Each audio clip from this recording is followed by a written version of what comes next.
All right, seventh grade. How you doing? How's everybody doing? This is Mr. Villanova. Wanted to come at you guys with a new video. In fact, it's a new series, not just a new video, but a new video series that I wanted to work on. And this is going to be our first installment. The video series that we're going to kind of go through now is going to be entitled A Conversation with an Expert. That's what I'm going to do. I'm going to try every week to give you a short 10, 15, 20-minute video where I, in a sense, interview an expert in their field. And I'm hoping that we all learn something here. So buckle up. It's going to be pretty awesome. Today, for our very first video on Conversation with an Expert, I have our one and only Mr. Green, school social worker. Mr. Green, why don't you say hi? Hi, I don't know how I feel about being called an expert. It always makes me a little like, it's like big shoes to fill. Now I have to actually be good at whatever you're asking me, but I'll do my best. Well, I thank you for that, and I thank you for making the time. I know for me personally, whenever we talk, I learn something. So I have a feeling this is going to be pretty awesome.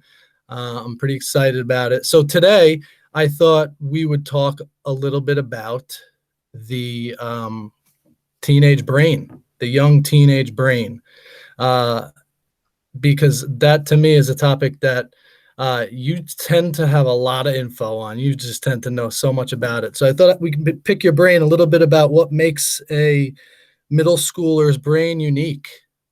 And so I guess with that in mind, I'm gonna tee this thing off with that actual question. What is it that makes a 12, 13-year-old mind unique or different from, let's say, ours? I love this question. To me, I work in middle school because I like middle schoolers, but also because like how middle schoolers function is kind of fascinating to me. Okay, so if you're a seventh grader and you're watching me, here's the thing. Your brain right now is very different than it was before you were an adolescent and then it will be as an adult. In fact, there's more change going on in the brain of a young teenager, or as much change as there is between the brain of like a 2-year-old and a 4-year-old. The adolescent brain is what they call, and the fancy word for what they call it is exuberant, which means really excited and active. Somewhere as puberty begins, your brain doubles the number of brain cells in it. So you go from like having 100 million brain cells to 200 million brain cells. And by the time you're an adult, you go back down to 100 million again. So there's this little period of time when your brain is like chock full of brain cells. And it's like, because the brain is a computer and it's all wiring, like the adult brain has all these super highways because we know what we're going to think and we've thought it before and we want to get there again. And the adolescent brain is like a forest of, 1,000 possible pathways, none of which have been carved yet. Like nobody's gotten the trees and the shrubbery out of the way. So you can go in any direction you want to go, but nothing is automatic. It's like, and like you as a person in the middle of your brain are like in the middle of every possibility, 360 degrees around you.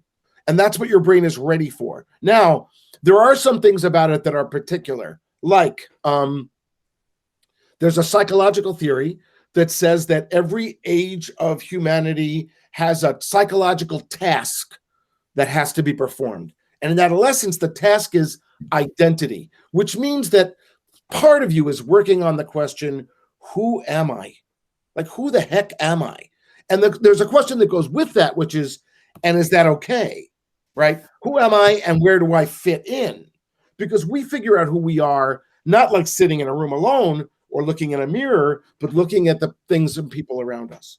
We compare ourselves to our parents, our family, the media, the community, the culture, and especially to our friends. So when we're adolescents, the focus on our friends instead of focusing on our family is a really normal shift. Like you're 8 years old, you're 7 years old, you just want to hang out with mom and dad. And then like you hit 7th grade and it's like what you want to do is to spend time with your friends. Mm. Focus shifts away from your family, and it's about identity, because I understand myself when I see myself in the eyes of my friends, and who my friends are helps define me. So if I'm playing with the question of identity and I switch friend groups, I switch identities. Like, how does it feel to hang out with the kids who are like really like risky and like jumping off of buildings, you know? Who am I if I'm that person? Does that feel like it fits? Who am I if I hanging out with the kids who like play Minecraft, or the kids who like do all their homework every night? Does that feel like me? Does it feel like it fits me? This reminds me of the thing that I always hear you say and love and repeat and always give you credit for, is when you've said in the past that kids at this age are oftentimes trying on a different version of themselves, only to just see like which one is going to stick. That just creates such a good visual for me, and I love it. Hey, can you explain that further?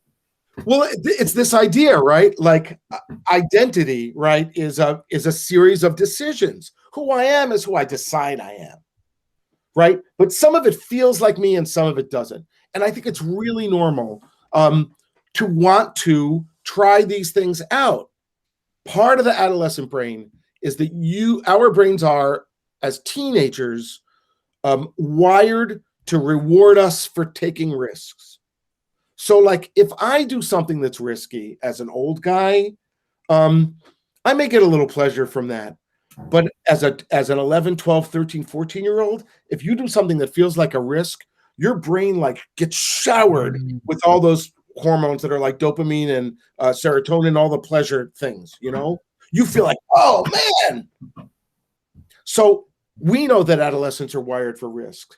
And some adolescents want to take risks that are really like healthy and don't have negative consequences, like learning to play an instrument and playing in front of people, or doing sports, or doing a performance, or stuff like that, right? Some adolescents are truly more risky, right? People who feel the urge to do stuff that like break the law or do things that have like bad physical consequences. All of that has a very similar reward mechanism in an adolescent brain. So then it's a matter of choice of whether you want to take a healthy or an unhealthy risk. But in the same way, identity is another decision. And the more identities we try on, the more we step out of our comfort zone and try to be somebody else, we get rewarded for that in our own brain. And I think, like, as far as the risk goes, like, to me, it used to be, I used to think this way about just boys, and now I don't know that I feel that way. But I think that there's a normal moment for many adolescents where they just want to be a pirate, you know? You know what I mean? Like, they just want to be the bad kid and be that kid who risks getting in trouble in class, risks like doing stuff that's like a little not okay. See how they feel. See what kind of trouble they get in. See if that's all right. See if their friends approve when they do that. Interesting. And because the focus shifts from family to friends, the most important approval many of us feel as adolescents is from our friends and not from our parents. Also, because we're trying to develop our identity and we're doing it in community with our friends, if we lose a friend group and we don't feel like we have friends and we can't see ourselves in somebody's eyes, we almost feel like we're invisible, like we don't exist. There's a philosophical question that's been around forever that goes, if a tree falls in the forest and there's nobody there to hear it, does it actually make a sound? Right. As an adolescent, if I'm going through something and none of my friends see it, am I even real? No, wow. It's powerful. So the need to have friends, to feel like I have friends around me, gets really important.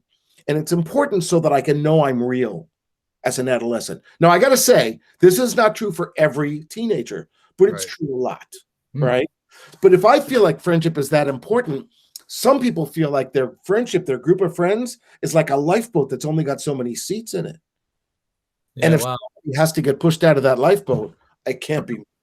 It's amazing. You know, I had a question on here about how you feel the young teen brain impacts the choices kids make. But I mean, I think you really you spent a good amount of time answering that right there. And I think when you think about young kids and some of the choices they make, in light of what you just said, I think it makes a lot of sense. I think that's the most important thing to know about adolescent brains, what I just said. There's a lot of stuff that's like interesting and curious. Right. For example, adolescent brains have more cells concentrated in parts of the brain that they think are about appearance and attraction. Now, you can imagine why that's so. I theoretically, at my point in life, have already either found a partner or not or whatever. But as an adolescent, being able to figure out how to attract friends or a partner is more important, right? You're at the beginning of your life. But it's why adolescents care about what they look like so much more than adults do. Most teenagers I know can't walk past a mirror, right? They see a mirror, they have to stop and look in. Wow, you know. And most adolescents, I think, look at people my age and go, oh my God, don't you even care like what you wear when you leave the house, you know? And the truth is, I just don't have that brain anymore. But that almost obsessive interest in how they look and what they look like and how they need to package themselves and all that, that's very normal adolescent brain at work. Right. Awesome. Let me ask you another question. Yeah. Maybe put you on the spot, switch gears just a tiny bit. I talk to a lot of parents, a lot of professionals and stuff that deal with kids. And I hear all the time that they're like, pulling their hair out. Like, why won't my kid listen to me? I've been through this before. I've seen this. I know what the consequences are going to be down the road. I try to spell it out for my kid and tell them, if you continue doing X, Y, and Z now, look what will happen later. And yet they never seem to respond to that, to the future, to the consequences, what could happen later. Why do you think that is? Oh, there's a few reasons why that is, actually. So the first thing I'll tell you about wiring, right? Brains have two kinds of matter cells, right? They call it gray matter and white matter. I'll start from gray matter. Gray matter is what a teenager's brain is. It's about processing, about thinking and making decisions. White matter is about recall, about remembering decisions that have already been made. Adult brains are white matter mostly. Teenage brains are gray matter mostly. Remember my idea that the brain is like this thicket, right? This underbrush. What we do is what we think about. And what we think about is what our brains become when we're teenagers. It's called neuroplasticity. Our brains are changeable. So if we're always playing video games, our brains become really good video game machines. And it's like this. If you think about, okay, so I know how to play the piano. When I first started playing the piano, for my brain to send a signal to my finger to press that key, that's like it had to get through all this scrub and underbrush, and there are trees and everything. But the more I press that key, and my brain tells my finger to press that key, it becomes like a dirt road. And then it becomes a country road. Sooner or later, if I keep practicing, it becomes a superhighway. The signals from my brain and my fingers just become efficient. There's nothing in the way. And my brain gets pruned to do that. Once my brain makes a superhighway, which is to say, once my brain makes an efficient computer neural connection, it coats it with insulation, right? It coats it with insulation so that there's no resistance, so that it goes quickly. The insulation is a thing called myelin. That's its name. And that's the difference between gray matter and white matter. White matter is a brain coated with myelin. So and part of the difference is efficiency and speed. They've done studies where they have, they can do like what they call fMRI, functional magnetic resonance, so that they can take a picture of a thinking brain. They know what it looks like when your brain is thinking. So because they've done that, they know stuff now like what it looks like when a brain makes a decision, what lights up. So they wire an adult brain and they wire an adolescent brain, and then they ask them questions and they watch. And what they've learned is that on average, when they ask sort of ethical or decision kinds of questions to teenagers, it takes them roughly twice as long on average as adults to answer the question. Even things like if they were to say to an adolescent and an adult, should you set your hair on fire? Well, it seems like an obvious question, right? No. But in the brain, the way the brain goes, it takes an adolescent twice as long to make that decision. So now let's talk about what this means like psychologically. Adolescents believe they're immortal. They may not actually believe it, but they feel like they're immortal. They don't actually feel like any consequence is going to really seriously hurt them. This is actually important. Remember, I said that the brain is wired for risk, and this is a piece of it, right? And the reason the brain is wired for risk, and after we get our identity, the next step is going to actually be like separating from our parents, right? Being able to live individually. If we never took any risks and we never tried anything that was risky or did any separation, we'd be 35, we'd still be on the couch in our parents' living room. And that's not a good idea. So the idea that we are risk-free, that we're immortal, gives us permission to become independent. Makes us feel as individuals like we are not going to fail if we try to leave the nest. It gives us the confidence to try. So, but the feeling that you could, that's important, right? So parents have already done all this thinking and all this processing, and they have all this white matter, and they know what to do and what not to do, and they've already been through it, and they've had hard times, and they want you to listen, and you're like, I don't even know what you're talking about. I have to think this through for myself. I have to do to become independent, and I know I'm immortal, so I'm okay. We got a bunch of highways in our head, and they have a bunch of dirt roads that are, they're trying to. But here's the thing.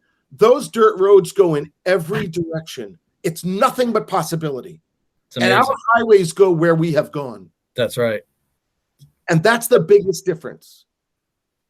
Back to that neuroplasticity. I mean, you've heard the expression, you can't teach an old dog new tricks. And I guess in some ways you can, but it's hard. It's hard. Dogs don't learn new tricks easy. Right. I'm neuroplastic, right? There's a lot of stuff I could teach myself, but the effort. Right. Right.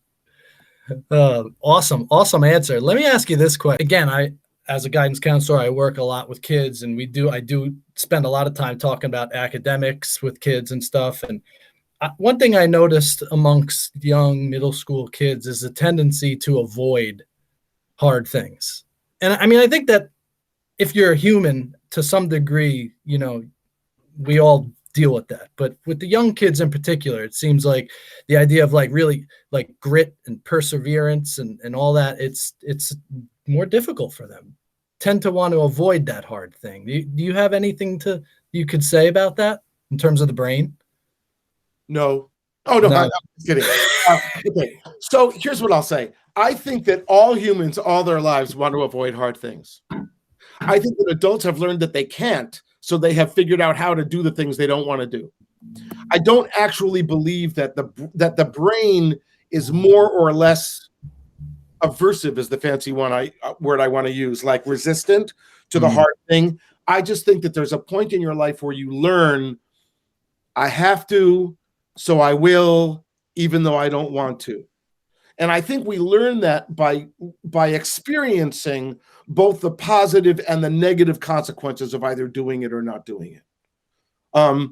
As adolescents, we have not yet experienced all of the range of consequences of either doing what we don't want to do or not doing what we don't want to do.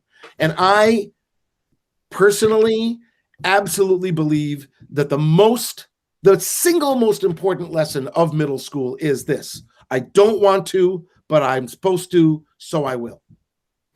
The ability to do that, like, I don't want to go to school, but I got to go to school. Okay, I'll go to school. To me, that's like lesson A, number one, prime, most important of middle school. Yeah. Wow, that's awesome. That's awesome. Yeah. All your life, you got to do stuff you don't want to do. We just do. Everybody. Did I want to go to work today? Fortunately, I didn't even have to. We're working remotely. Yay. But we do it. We train ourselves to do what's not pleasant because we learn about reward. Wow. So I could go one more place with this if you want me to. Sure, please do. All right. We'll end after this one, I think. All right. This is a behavior science idea about why people do things, right? About being rewarded. So animals, I don't care if you're a human animal or a canine animal, it doesn't matter what kind of animal you are, we respond to what's called positive reinforcement. We respond to reward. And we especially respond to rewards that are not separated in time from the thing, right? You know, if you have a dog that you've ever trained, that if you're going to give them a treat because they did something well, if you wait 10 minutes, that treat is meaningless relative to the thing they did. Really, with dogs, you have about a 2 to 5 second window. For people to do a thing and get a reward that makes them feel like it's connected to the thing they did, it should also not be too far away. One of the things that's hard for students is that the reward of a grade comes 10 weeks later, right? You may get an individual feedback on this test or that test or this homework, but grades are how schools reinforce, positively reinforce or punish, right? How we give you feedback that feels like a reward for your work as a student. So to work as a student for a grade, and that grade isn't coming until 10 weeks from now, it's really hard to stay at a task in anticipation of a reward that's so far away. And when we get the reward, it doesn't even feel connected to the tasks we did 10 weeks ago. Which means that if we're going to work as students, we have to find a way to reward ourselves for work that is not connected to the grades we get. Because we can't wait that long. Psychologically, it doesn't work. True. Wow, that's great. Great answer. Great answer to that question. You know, I think we should begin to wrap up just because of attention spans. Yeah, I'm getting bored. I'm getting bored. This has been, no. But you know, when I think about, you know, what the takeaway of this is, at least for me, or maybe what I would hope it is for the kids watching, you know, I've heard people talk about how the teenage brain is a brain under construction, and just keep hearing stuff like that, and some of the stuff you talked about with the how plastic the brain is and how moldable these young brains are. I think for me, like what an amazing time to be alive, to be a 13, 14-year-old with a brain like that. I think it would fill me with hope of possibilities and excitement. Just the stuff that they can do with that brain. It's just amazing. I mean, what are you hoping kids get out of this as a takeaway?